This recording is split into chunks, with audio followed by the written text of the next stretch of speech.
use the name of the Lord your God. Remember the Sabbath day by keeping it holy. Honor your father and your mother. You shall not murder. You shall not commit adultery. You shall not steal.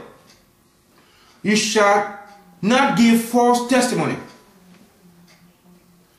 You shall not covet.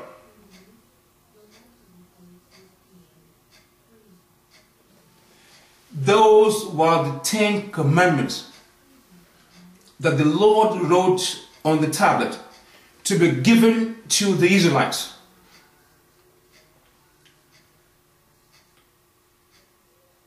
God knew the heart of men. In fact, He called the Israelites stiff-necked people, hard-headed, stubborn. God knew that the Israelites would be very, very difficult to deal with.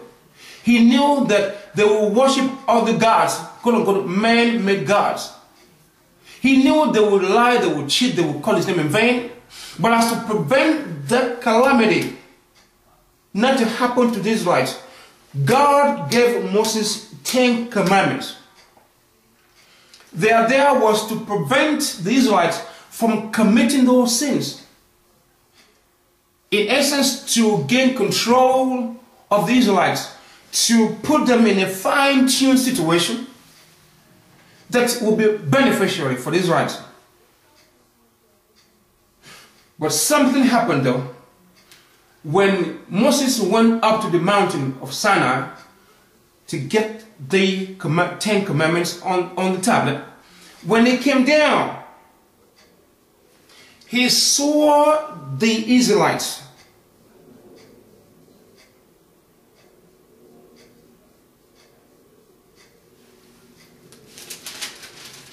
He saw the bronze, he saw the statue made of bronze. They were worshiping man-made God. They were worshiping the God that cannot speak. They were worshiping the God that has no power.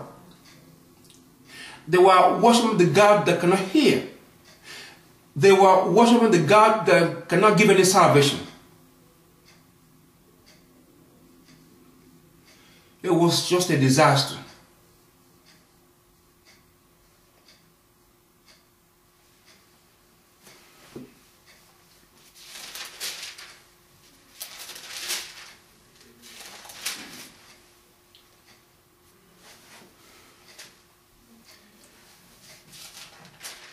When Moses was still with God in Mount Sinai, they grumbled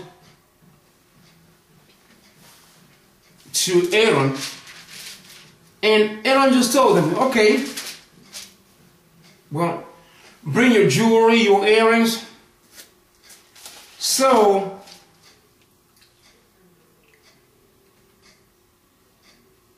Aaron made the bronze statue, and the Israelites began to worship. So when Moses came down from Mount Sinai,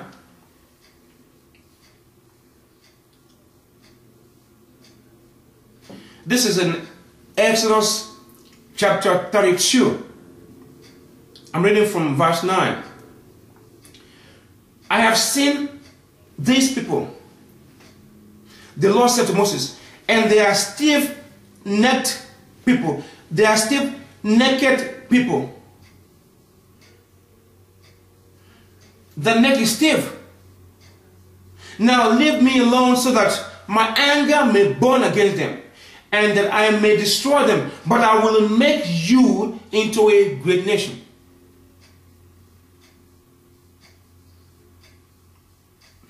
But Moses intercepted as an intercessor for the Israelites. He said, why should your anger burn against your people, whom you brought out of Egypt with great power and a mighty hand? Why should the Egyptians say it was with evil intent that he brought them out to kill them in the mountains and to wipe them off the face of the earth. Turn from your fierce anger, relent, and do not bring disaster on your people. Remember your servant Abraham, Isaac, and Israel, to whom you swore by your own self, I will make your descendants as numerous as the star in the sky, and I will give your descendants all the land.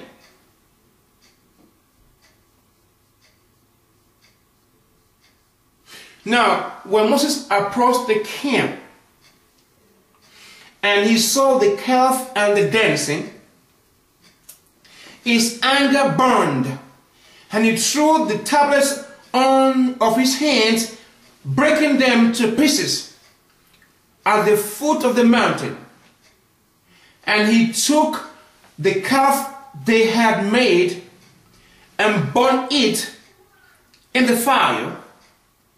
Then he ground it to powder, scattered it on the water, and made the Israelites to drink it. Ooh.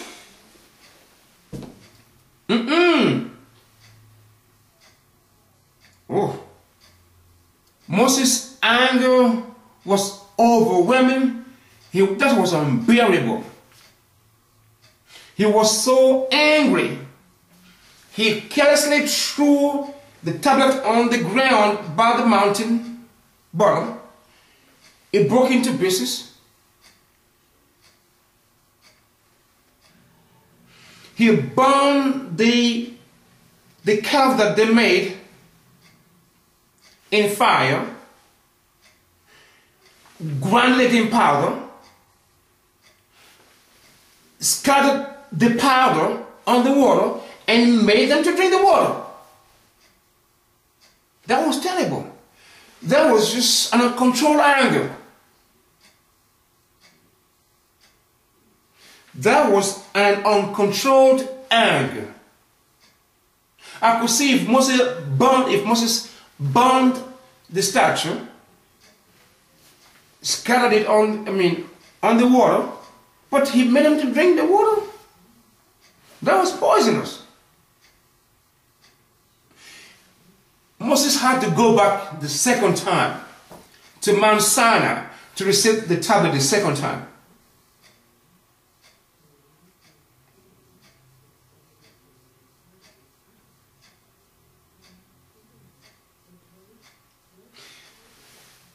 Moses' anger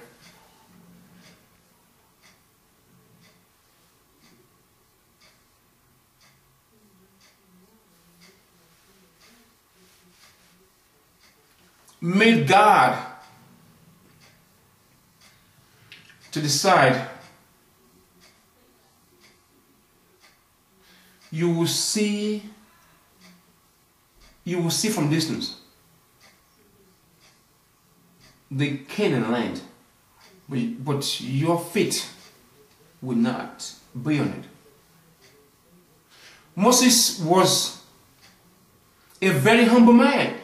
The Bible says Moses was very humble. But his anger burned.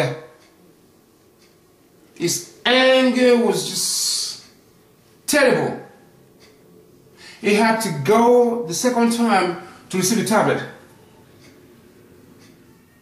And then Moses' sister Miriam,